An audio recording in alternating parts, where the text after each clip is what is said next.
Golden State Media Concepts bring you Book Review Podcast, a haven for bookworms of all ages and the widest genres, from mystery to memoirs, romance to comedy, fantasy to sci-fi. If you love to read, this is the podcast for you. It's the Golden State Media Concepts Book Review Podcast.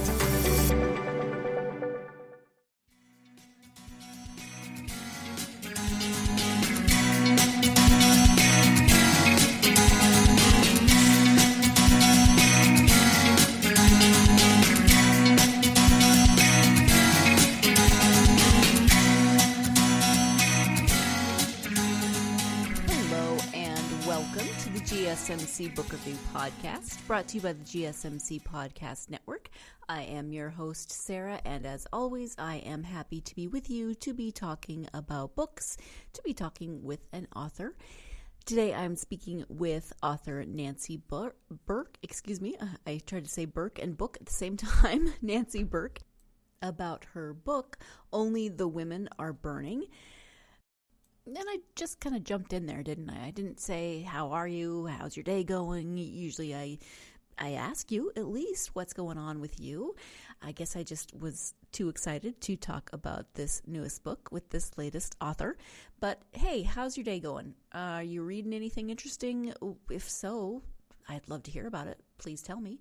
I always tell you what I've been reading, and I talk to you, I talk to authors so that you can hopefully find new authors to read. But yeah, things are going okay here in my neck of the woods. I don't really live in woods. There's some hills. But things are going okay. There's some good things, there's some not so good things, kind of typical life. The one exciting thing is that I am waiting for a baby to be born. She is due soon. She is not mine, but she is the daughter of a very, very dear person in my life, and I am so excited for mom and big sister and dad and just this new baby, this new life coming into the world. She is across the country, so I won't be seeing her for a while, but very excited for her to come into the world. I feel a little better about not just like jumping in right away with what we were talking about. But again, speaking with author Nancy Burke today about her book, Only the Women Are Burning. This book is, well, remember, if you listen to the end of the last episode, I read you the quote from the back of it, a suspenseful, vivid, and convincing portrayal of the often precarious position of women in the world. And that is an excellent teaser. The book starts out, I want to say with a bang, and then I want to say it's not a slow burn, and I don't, no pun intended, actually, or maybe there is a pun intended, I'm not sure. I mean, the opening scene of the book really kind of left an impression on me, but I don't want to tell you what it is, but it does, in fact, set the tone for a lot of the themes in the book. Let me go ahead and read you the description from the back. 3 women are lost in a single morning. 1 at a commuter train, 1 at a school, 1 while walking her dog in the woods. The police think the women are making some kind of political statement by setting themselves on fire, maybe members of a cult. But Cassandra knows better. You won't rest until Cassandra, a mom and former anthropologist, solves the mystery of these fiery deaths. Part mystery, part science fiction, part a suburban domestic novel, Only the Women Are Burning asks important questions about women in contemporary suburban lives. So that is the description on the back of the book. I mentioned the opening scene, which I'm not going to tell you about. I will tell you a little bit more about the women who are described in the description on the back of the book, because it does tell you, 3 women spontaneously combust, and Cassandra, the main character, actually is standing very near one of the women, the woman at the commuter train. Cassandra is getting ready to commute to her job, and this woman just suddenly spontaneously combusts near her. So not only she's trying to solve this, she's actually stood there and witnessed this event. One of the 3 women who spontaneously combust, and then she sets out on this path to try to figure out what is going on. There are so many elements of issues that women face throughout this book. Women being believed, women's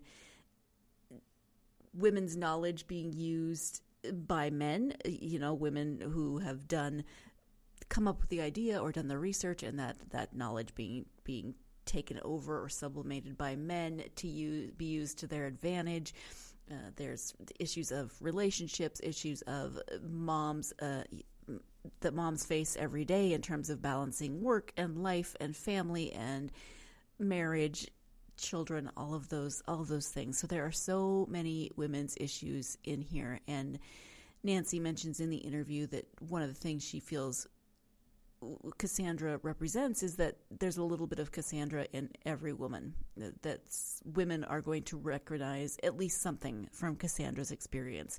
And I definitely agree with that assessment. Let's go ahead and turn to the interview with Nancy. Again, the book is called Only the Women Are Burning. The author is Nancy Burke.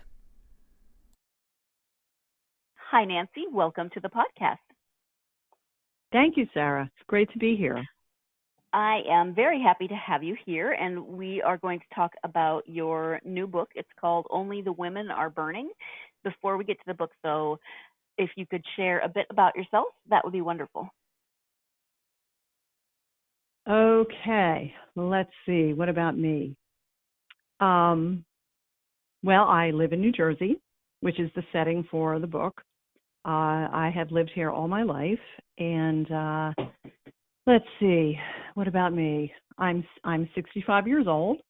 I've led a rather conventional life as a daughter, a mother, a wife, a sister, and I've always wanted to write, but I started writing later in life. And I probably started writing later because I really felt like my life was very conventional, and I never felt like I had a story to tell. But then as I kind of like started digging into writing, what I started to realize is it's not the surface level things that you really write about when you're writing a novel. It's the deeper things that are personal. And that kind of gave us a spark. I'll use the word spark with tongue in cheek for this book, particularly Only the Women Are Burning. So, I mean, that's me in a nutshell. I kind of, I grew up being a little goody two-shoes girl, and as I got older, I got more curmudgeon-y, and I decided I'd stop being the good little girl and start calling some people out on some of their bad behavior, and I kind of do that through my work. It comes through the character that is the center character in Only the Women Are Burning. Cassandra is somebody who has kind of reached a place in her life where she's beginning to realize some things about her own life, and she is in a place where she wants to change things. And the thriller mystery element of the story gives her an opportunity to do that. Yeah, there's different levels to the story, and that would be one of them. But can you give an overview of the story as a whole? Oh, sure. Okay.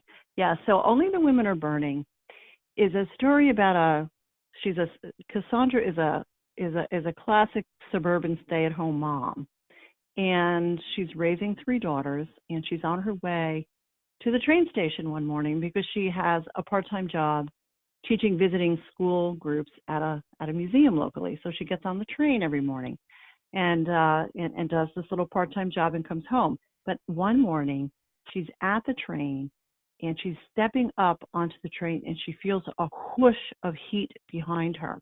And she turns around and the woman behind her on line to get on the train has burst into flames and is burning to death. And Cassandra and the conductor are the two who are trying to be the heroines here and try to save her, and they can't save her. And so Cassandra gets drawn into the mystery of how this can, who is this woman and how can this happen to her? after she later that day finds out that it happened to two other women almost at the exact same time of the day in different parts of her town. So there's this strange phenomenon going on in the town. And in the first chapter, Cassandra realizes that the fire chief and the police officers who interview her are not really looking at her as anything more than what she looks like on the surface. And she has a whole past of a life as a scientist, as an archaeologist, as an anthropologist, and she has a whole encyclopedic mind of information that nobody has any idea that she has. And she decides that she needs to establish her own credibility, and she's going to do it by solving this mystery. And that's the surface level plot of Only the Women Are Burning. Of course, there's a lot of things going on under the surface within our Cassandra, right? In her personal life, in her personal life with her extended family. There's things going on in her marriage that are dissatisfying, and she is mourning a friendship. She's mourning friendships that she has lost throughout her life, and she's dealing with all of these things under the surface. Yeah, definitely multi-layered, and it really jumps into all of that. I mean, even in the first just couple of chapters, you get this whole picture. I mean, there's this very, very horrifying but kind of quiet event when the woman on the platform. I just picture it as, this sort of quiet. I don't know why I pictured it that way, but she bursts into flame and that's it. It just very quietly she dies, and it's horrible. But then you also learn that there are those family issues, and it's very obvious right away that there's going to be multiple levels to the story. So that is an introduction to Only the Women Are Burning. There is my reaction to the, like I said, horrifying but quiet. Like, it's described in this way that it just kind of happens, and it's quieter than you would expect, and projecting once again because I can't imagine being in that situation, and I realize that Cassandra is fictional, but people witness horrifying things every day, and I just never quite know how I would react in those situations. We're going to go ahead and take our first break of the podcast. When we come back, we'll be talking about Nancy's inspiration for this particular book and this story. Stay tuned. You're listening to the GSMC Book Review Podcast, and I will be right back. The GSMC Life and Happiness Podcast takes you on a journey of exploration. We'll discuss tried and true methods alongside the latest trends of how to best live your life to its fullest and happiest. From psychology to meditation, science to self-help books, the GSMC Life and Happiness Podcast will help you to discover what makes you happy and how you can live life being the best you possible. Download the GSMC Life and Happiness Podcast on iTunes, Stitcher, SoundCloud, Google Play, or anywhere you find podcasts. Just type GSMC in the search bar.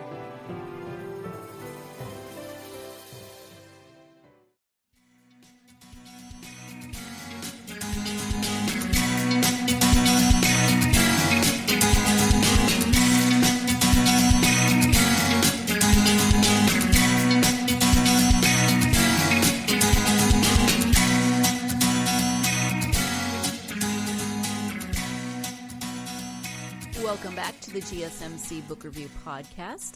I am speaking today with author Nancy Burke about her novel, Only the Women Are Burning, a novel in which 3 women spontaneously combust on the same day at the same time, and the main character, Cassandra, is trying to figure out why this has happened. So let's go ahead and return now to that interview with Nancy. What was your initial inspiration for the book? When I myself was a young stay-at-home mom with first one daughter, and then 3 years later I had twins, so all of a sudden I had 3 children under the age of 3. I started a local women's group, and it was a chapter of a national organization that came out of a town in Illinois. And the name of the organization was Female. And the letters to the word female they stood for formerly employed mothers at loose ends. And it had this kind of tongue-in-cheek, poke fun at ourselves kind of feel to it, but it was like, well, here we are. We all gave up our careers to stay at home and raise our children. And so now what are we going to do? So that group was a big part of my life when I was raising my daughters. And so the background in the suburban setting of the story and some of the characters are based on, some of my experiences doing that, which lasted a very long time. But one day, the fire element came to me. I was sitting, writing in my journal, and I had just started writing short stories. I had been, working on a different novel.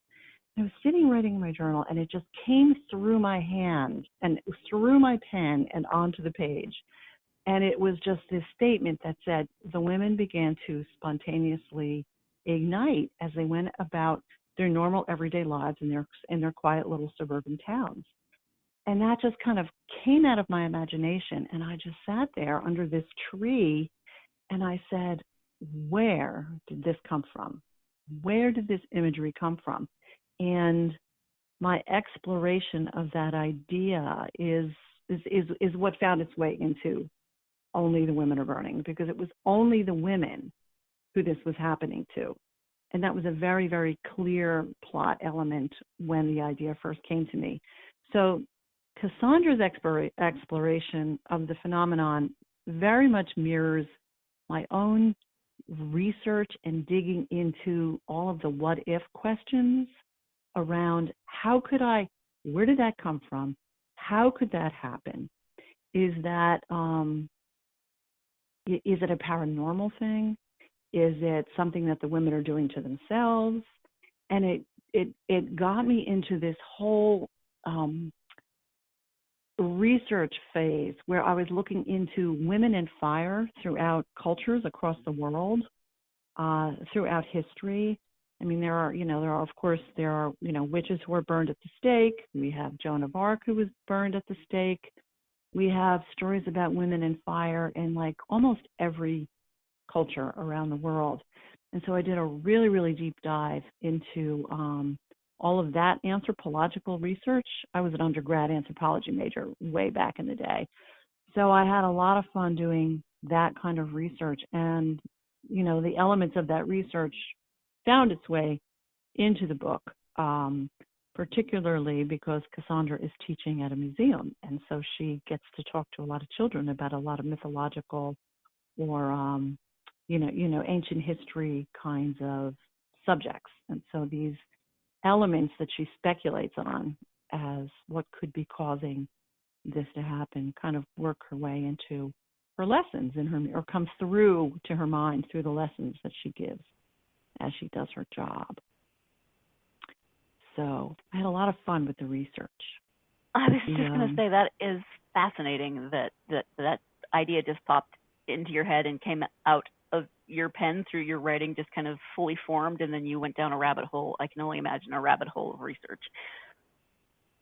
I did, and I mean, when I did numerous drafts of this novel because there was so much research and there was so many fascinating elements that I could include in the book that I had to pull way back on how many of them I included in the novel. Otherwise, it could have been a 1,000-page dissertation on the subject. So, right. So yeah, it was fun, and then it turned into science too. I looked at well, one of the elements too is when I was researching this idea, I discovered that Charles Dickens, when he wrote Bleak House back in the 1800s, he knocked off a character in Bleak House through spontaneous human combustion, which was something that he was criticized for back in England in the day. And the critics of the novel when it first came out said, why did he use that? No, everybody knows that couldn't possibly be a cause of death, that a fire, if it burns somebody, has to have happened from an external source.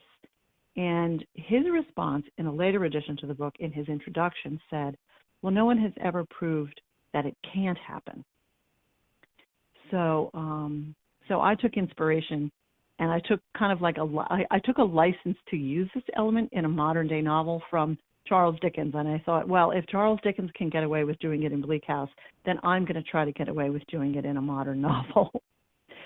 So, Nancy, if Charles Dickens jumped off a bridge, would you jump off a bridge? No, I'm kidding. I love that. That's probably not, but no. But I hear you. Yes. No, I know. I love that you took that he said that, and he, you know, he's like, well, it hasn't been not proven, so why not? Right. And there's actually another contemporary writer who used spontaneous human combustion in a more contemporary novel, and his name is Kevin Wilson.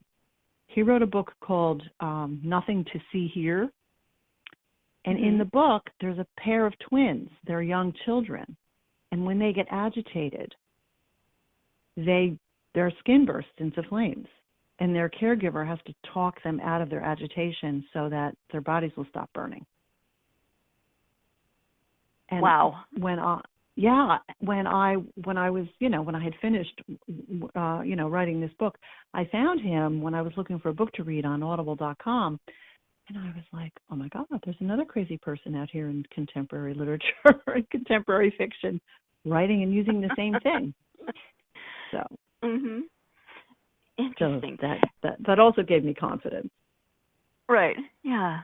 Talk a little bit more about Cassandra as the main character. My first question is, you know, she does teach mythology at a museum to children. Is that kind of where her name came from as well? Yes, that is where her name came from.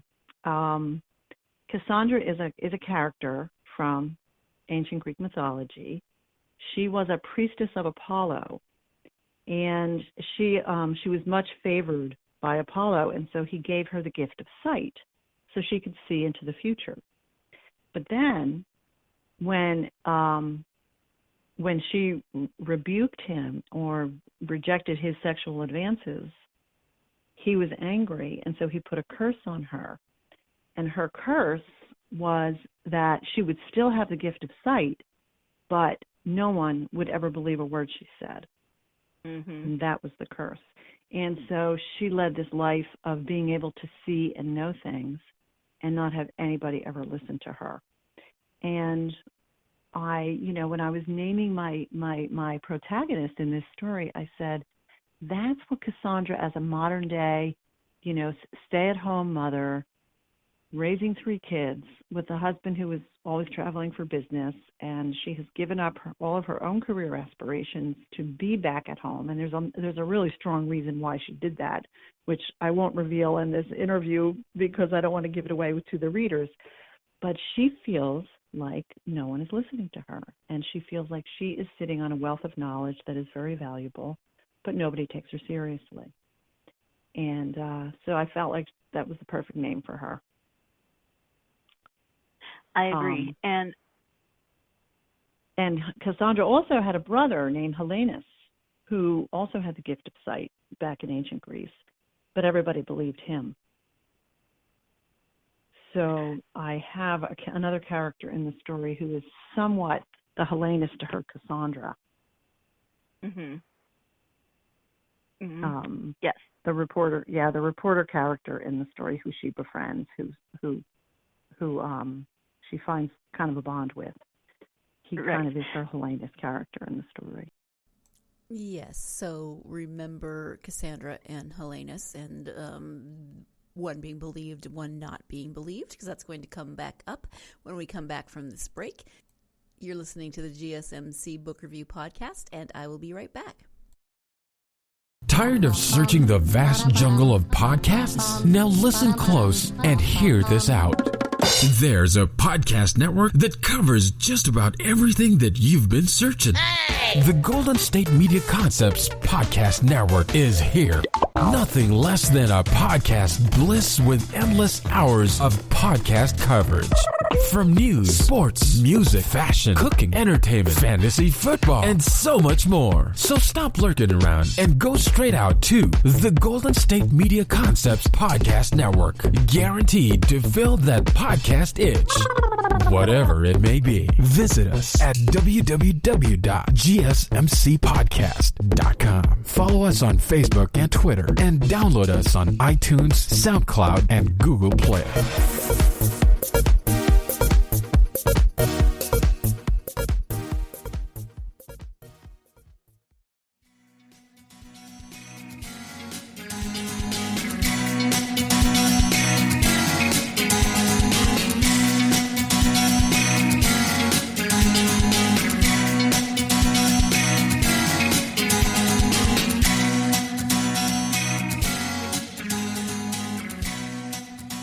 Welcome back to the GSMC Book Review Podcast. As a reminder, before the break, Nancy was speaking about Cassandra's namesake, the protagonist's namesake, how Cassandra was a seer, no one believed her, that she had a brother who was also a seer. People did believe him.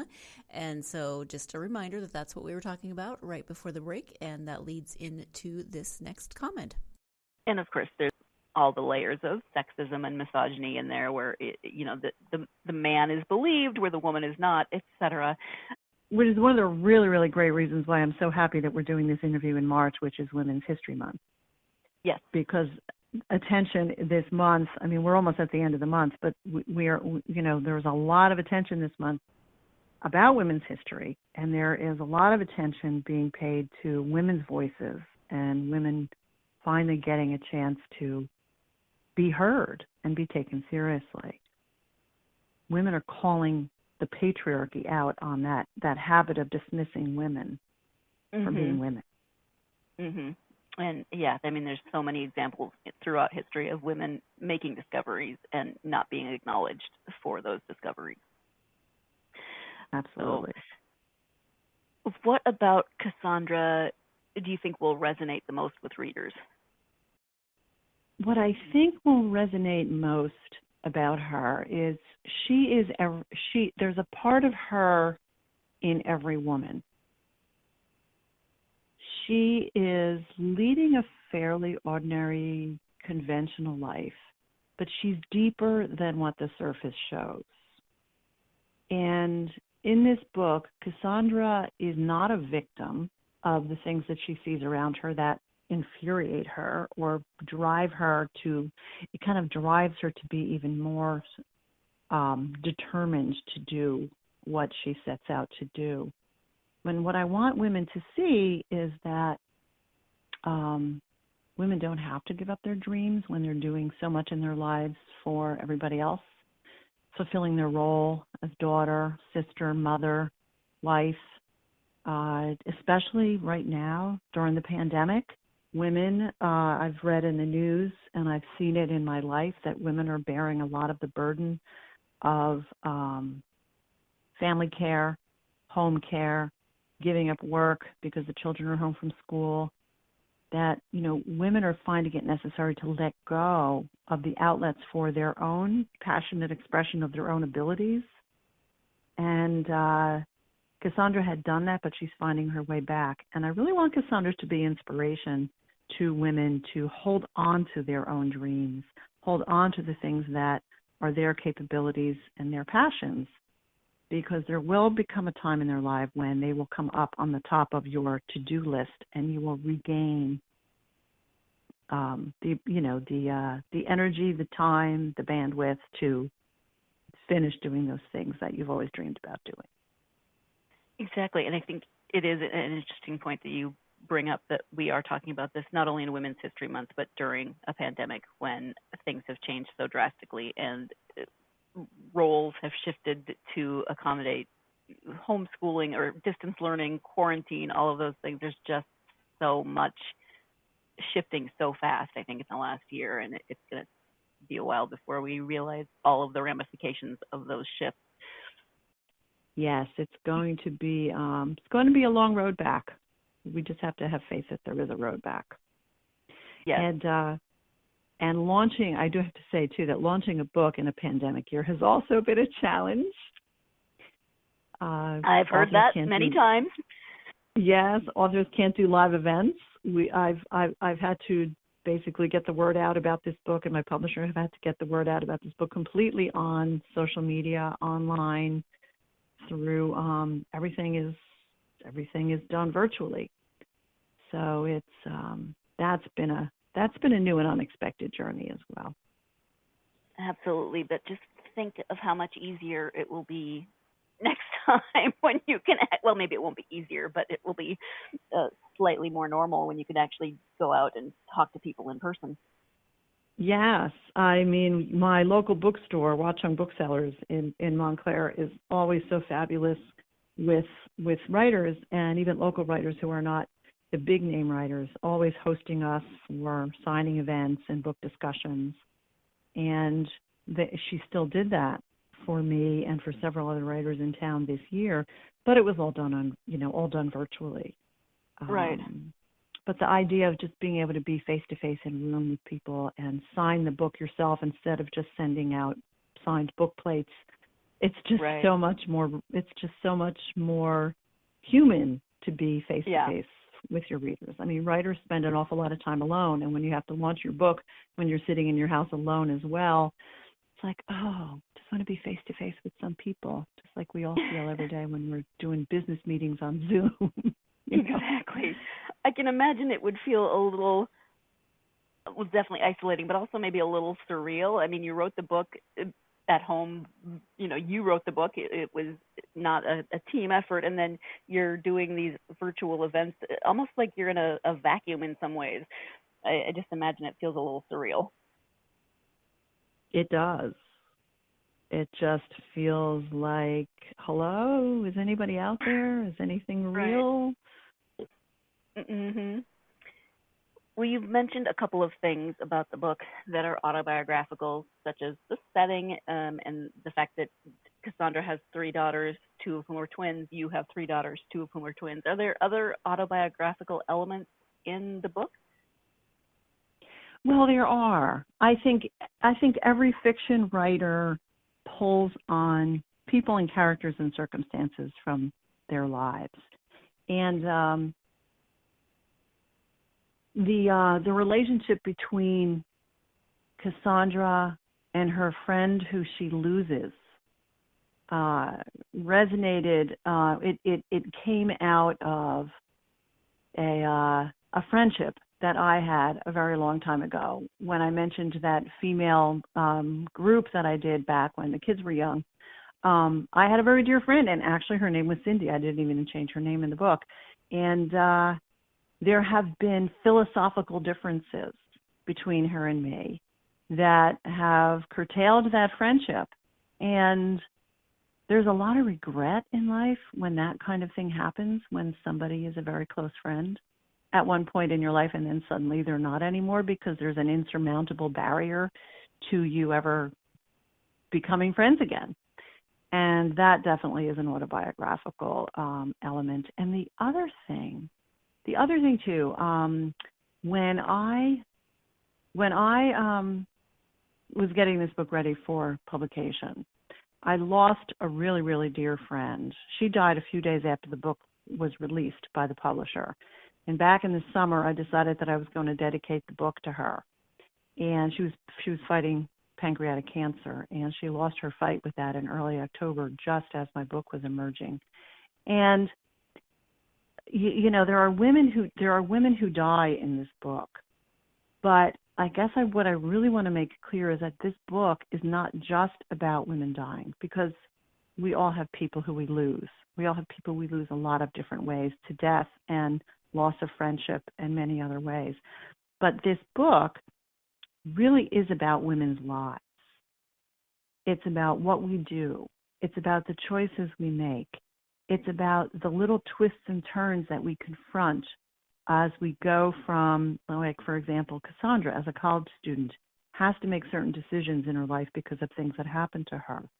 And at the time, the decision is the only decision that can be made.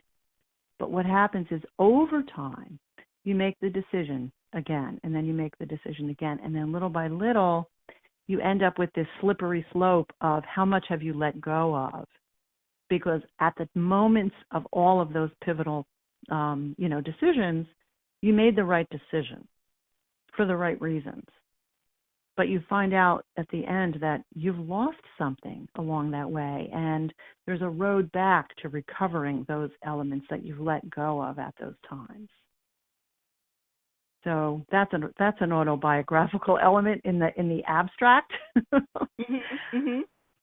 Okay. I'm trying to come up with a maybe it's a new genre. I don't know, because it's sort of a thriller, but not in the way we often think about thrillers. I mean, it's not that kind of action, sort of psychological, but it is psychological in that there's so much going on with all of the things that you were just talking about in terms of Cassandra's life and her relationships and her past, and everything's kind of coming up, and she's sorting through it as she's sorting through the mystery. And I just feel like we need a genre for emotional thrillers, maybe, I don't know. But there's there's so much going on with her. Yes, and there was a woman who wrote in the New York Times book review section. This is going back a year, probably a little bit longer than a year. She coined the phrase women's rage fiction. And she suggested that is a new genre for women's fiction. And she mentioned a couple of books like Girl on the Train. I'm trying to think of some other ones off the top of my head. But there's a book that Helen Phillips wrote called The Need. And it's kind of a fabulous, fantastical, psychological journey that the character goes on. But the genre called women's rage fiction just seemed to just fit for my book and for her book and for books like Girl on the Train, where women are just kind of reckoning with, this is not the way it's supposed to be. This is enraging me in a slow, smoldering way. And it's coming out in the characters in these books. And it's not like a revenge thing. Like, if you look back at Stephen King's first novel, Carrie, where, the Carrie is treated horribly by her high school teammates and she gets this revenge at this prom. But it's, what do women do in a healthy way so that they can recover and survive their indignation at the way certain things happen in the world?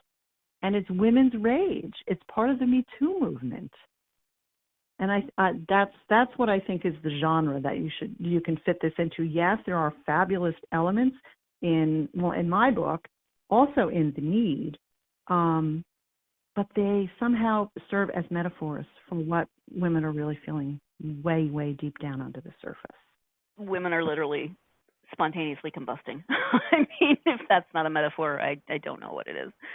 Absolutely. And, it's so funny because when I would meet up with friends, we'd go for a walk or have a girls' night out or whatever, and somebody would say, Nancy, what are you working on right now? And I would say, I'm writing a book about women who burst into flames and disappear in the middle of their lives as they're just walking through their normal routines. And usually a friend will drop her wine glass on the table or her fork and say, oh my God, I can so identify with that feeling. And I said, see, that's why I'm writing it. That's why, exactly. It's like, I feel you, girl, Jumping in here so we can take our final break of the podcast, but I will say women's rage might be a new genre, but it's certainly not a new concept. Not by a long shot. So let's go ahead and take that final break of the podcast. Stay tuned. You're listening to the GSMC Book Review Podcast, and I'll be right back. The Golden State Media Concepts Travel Podcast, the show that gives you advice on everything travel. We explore places you've always wanted to go, as well as giving tips for traveling in those places. We'll give you advice on the best sites for travel tips, information, and discounts. Join us as we travel the world, explore cultures, and meet new people. The Golden State Media Concepts Travel Podcast has got you covered. Download the GSMC Travel Podcast on iTunes, Stitcher, SoundCloud, Google Play, or anywhere you find podcasts. Just type GSMC in the search bar.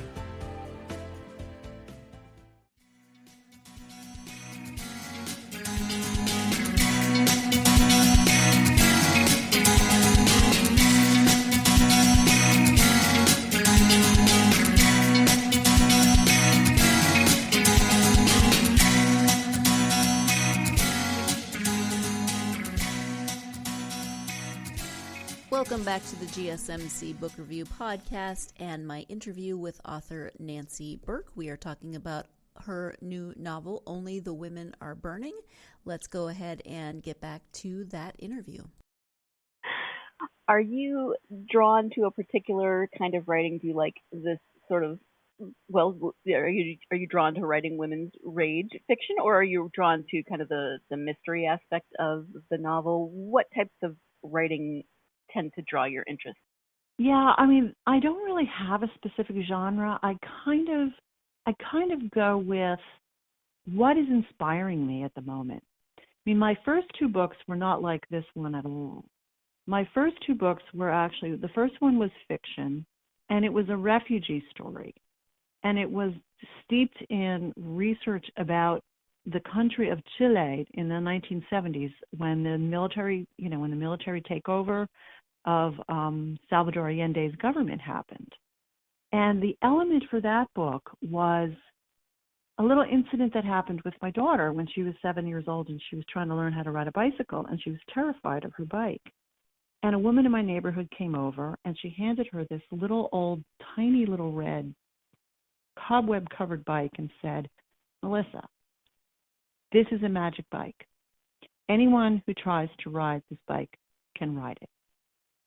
And the suggestion, the power of suggestion, got my daughter up and riding that thing in 2 days after she was terrified to ride the one that she owned. So that spark of an older mom knowing this and creating that little spark of belief in my daughter's mind is what triggered that book. And then I went and looked for a place around the world to choose as a setting, because I didn't think this magic realism idea was going to play in a suburban New Jersey town, which is what I was familiar with. My second book kind of, it kind of grew on, my first book was a refugee story, and my second book was a true story, nonfiction, based on a series of interviews I did with a woman who was a child in Estonia during World War II, and how she and her single mother escaped from first the Soviets as they took over her tiny little country. Then the Germans came in and took over the country. And then the Soviets came in and pushed the Germans out. And then Estonia became part of the Soviet Union for the next 50 years. And it was her personal journey that intrigued me, that I felt the world needed to hear this story, because it was another side of that era that we don't typically learn about in our history books. Because she actually escaped into Nazi-occupied lands to escape the Soviets and Stalin's, his reign of terror. So my books just kind of come from, the universe just speaks to me, and then I do a deep dive into the subject, and it just kind of captures me. Yeah. So I don't choose. It's like the story chooses me. It sounds kind of strange, but they do. That's what it sounds like to me. You said earlier that you came to writing a little later in life. What prompted you to sit down and actually start writing? That's a really good question. I mean, I always imagined that someday I would write a book. I was always an avid reader when I was a child and all through, my high school and college years. My mom was a big reader. My grandfather was, I think he read every book in the public library that was near his house when he was retired.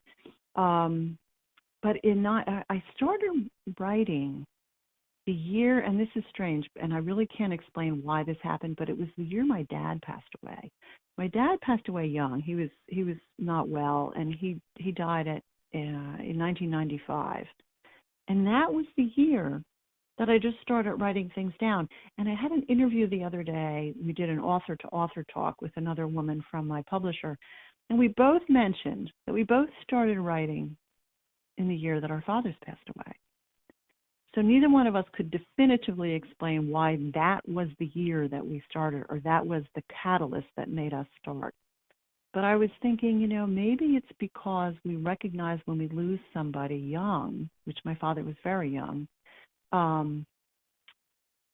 we recognize the shortness of life.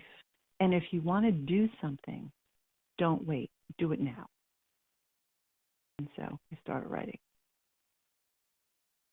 Interesting that you both had similar experiences. I suppose it does make sense from the standpoint of losing someone and not wanting to waste time or miss out on an opportunity.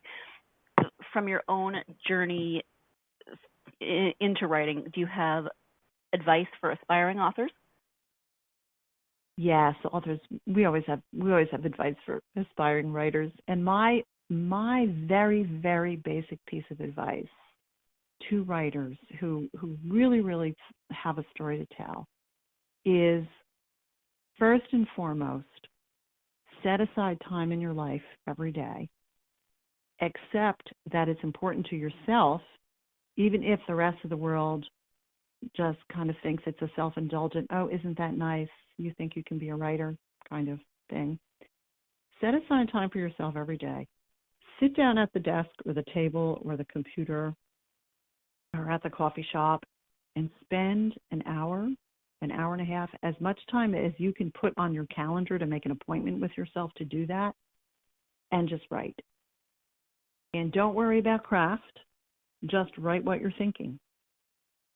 And eventually you'll start to realize that there's a motivation under all of this. There's something that you want to say, and that will crystallize. And then around that something that you want to say will come your story. It might start with a character. It might start with an idea.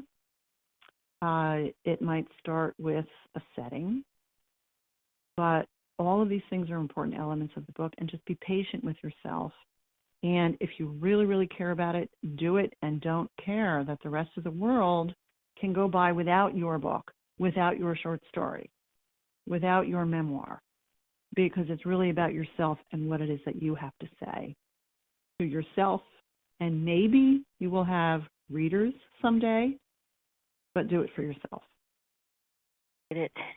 When you take the time to read for yourself rather than maybe for research, what authors and genres are you drawn to? I primarily write. I primarily read fiction if I'm not researching. It's always fiction.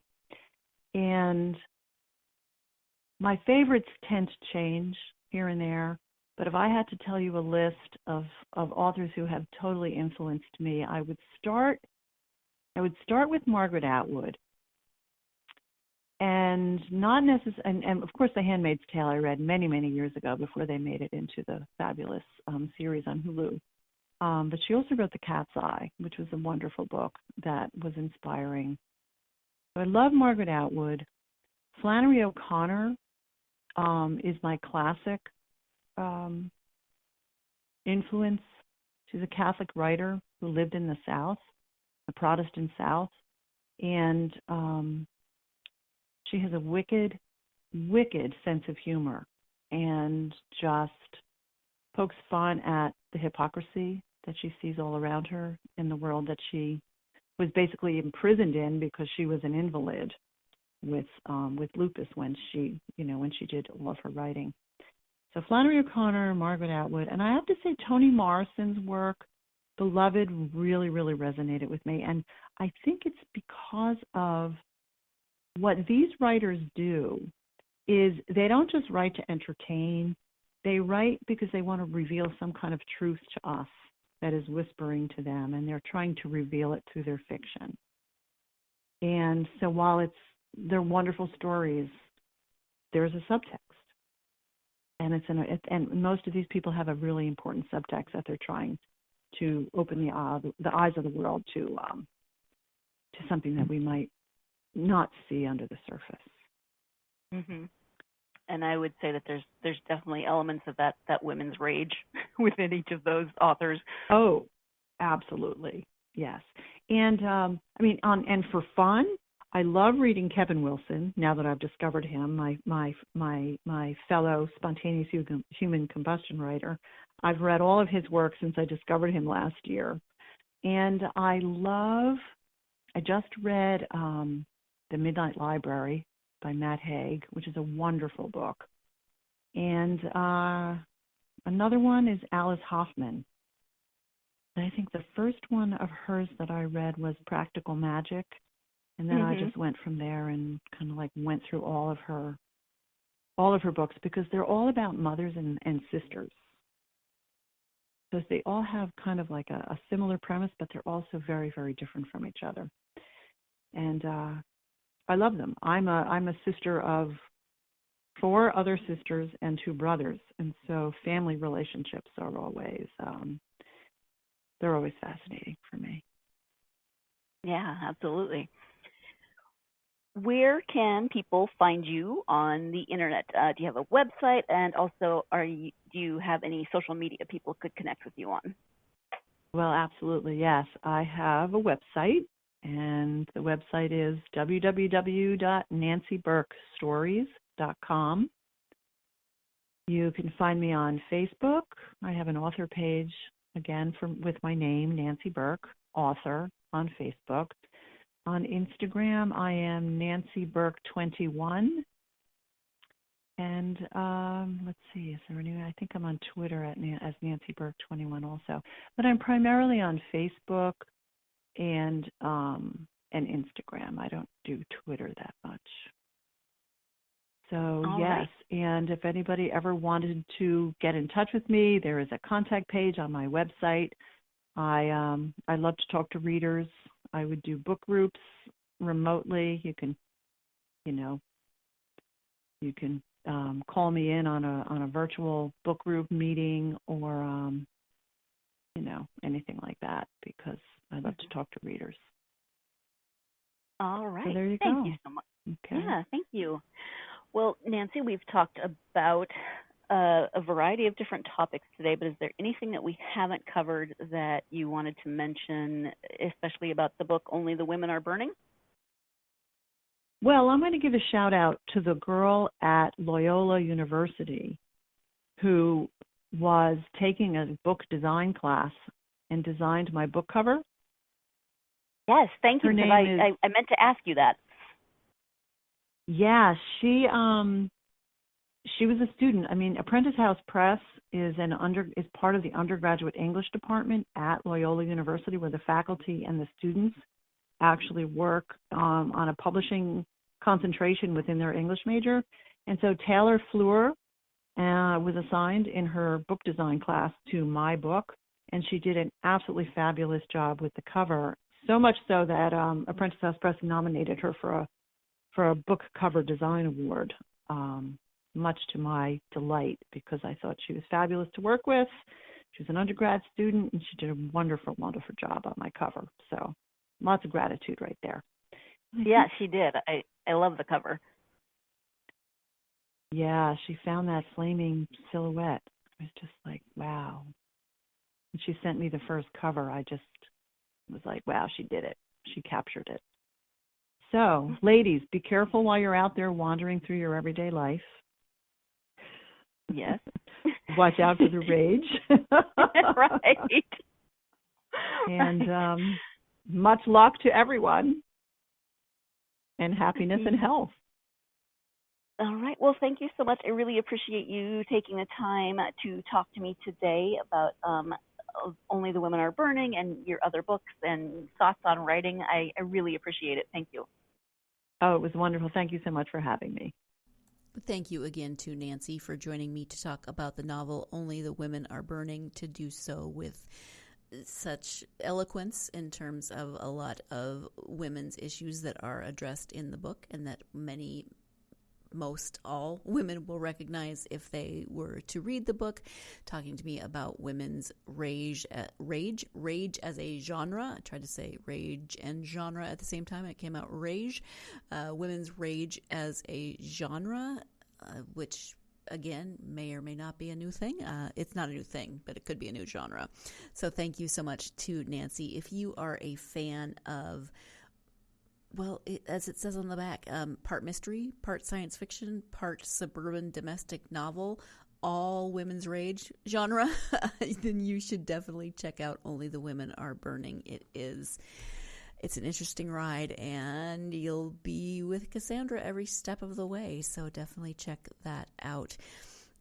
I hope you will also check out my next interview on the next episode. Next time I am speaking with author Danny Gardner about his book, Ace Boone Coon. It's the second book in his Elliot Caprice mystery series. So we are now turning to historical fiction and mystery. This one is set in the 1950s in Illinois, and so join me for that conversation with Danny Gardner. Again, it's Ace Boone Coon, second book in his Elliot Caprice series. Thank you so much, as always, for joining me. I greatly appreciate all of you. I hope that you enjoy these author interviews. If you do, and you're a fan of the podcast, please do me the great favor of giving us a review, whether written or just clicking one of those stars. 5 would be awesome, but I'm not going to tell you what to do. If you could give us a review, that really helps us to get the podcast out. Write a review, click subscribe, follow us on social media. You can find this podcast on social media, Facebook, Twitter, and Instagram. Hit me up with what you're reading. I would love to hear from you. Tell me if you've read some of the authors I'm talking to, all of those good things. I would love to have some book talk with you where it's not just me sitting in front of the microphone talking to you and you listening, but engage me on social media. I would love that. In the meantime, hope you're having a wonderful day. Hope, as always, that day has involved plenty of time to get yourself lost in a good book. You've been listening to the Golden State Media Concepts Book Review Podcast, part of the Golden State Media Concepts Podcast Network.